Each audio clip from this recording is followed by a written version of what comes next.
Guys, and welcome back to the channel. My name's Wes and this is ProntoTech. If you haven't already, if you could subscribe to the channel, that really help me grow it. It's free to do so. Also click the bell notification, that way you'll get you'll get why can't I think of the words today? Be notified whenever I bring out a new video. Also leave any comments. Let me know if you found this tutorial slash fix video useful.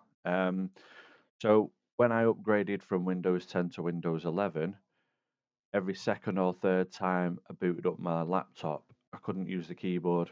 I'd only be able to use the trackpad, which was really annoying. So I'd bring up the on-screen keyboard and yeah, a lot of messing about. And now I found a solution. So if you go to the search bar and you type in control panel, that's not says doesn't say control panel, but there you go. Click on this, go to hardware and sound, go to power options, and then choose what the power buttons do. Now you might think, what's power buttons got to do with a keyboard not working? And I'll show you. So by default, it looks like this. So we go back in here again. So you'll see these are grayed out. Turn on fast start up recommended. This helps start your PC faster after shutdown. Restart isn't affected. Okay, so what you want to do is change settings that are currently unavailable, as in grayed out. On that, untick this, save changes. That'll fix the problem. It has for me anyway. So while we're in here, I might as well show you how I have mine set up as well with choose what the power buttons do. So I choose to have it shut down the laptop. Now, some of you out there may go, oh no, but what if you've not saved your work? I'm very confident when I'm shutting down my laptop that I've saved everything that I need to save. Things like spreadsheets that I use for recording jobs that I've done saves automatically anyway. Not going to get into that. That's a whole new video, whole other video. So when I'm confident I've closed everything down like I should do, rather than going start, power. That's another thing I noticed.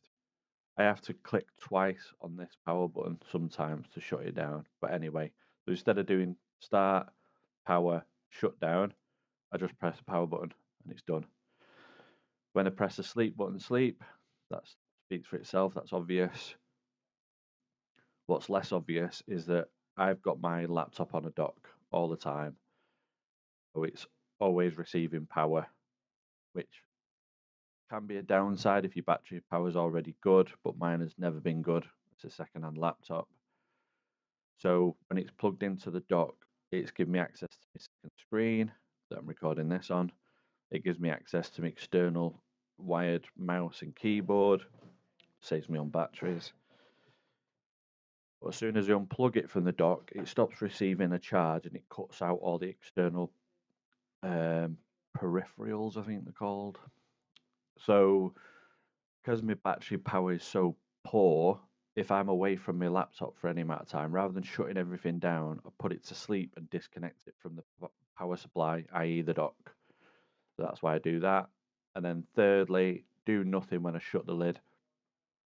That's so that if I'm moving from one room to another, and say for example I'm listening to music, by default, if you shut the lid, pauses the music, pauses the video, whatever you're watching, and it goes to sleep sometimes, I think. Not sure what it says by default. So if I'm up here in my workshop, listening to music or a podcast, shut the lid, disconnect it from the dock, carry it downstairs, and when I open it up, actually when I'm carrying it downstairs, it's still playing audio. I'm not missing out on anything. I'm not having to turn it back on again, etc. So yeah, that's that covered. So if you enjoyed the video, please like, subscribe to the video, leave any comments down below, and I'll see you guys on the next one. Ta-da!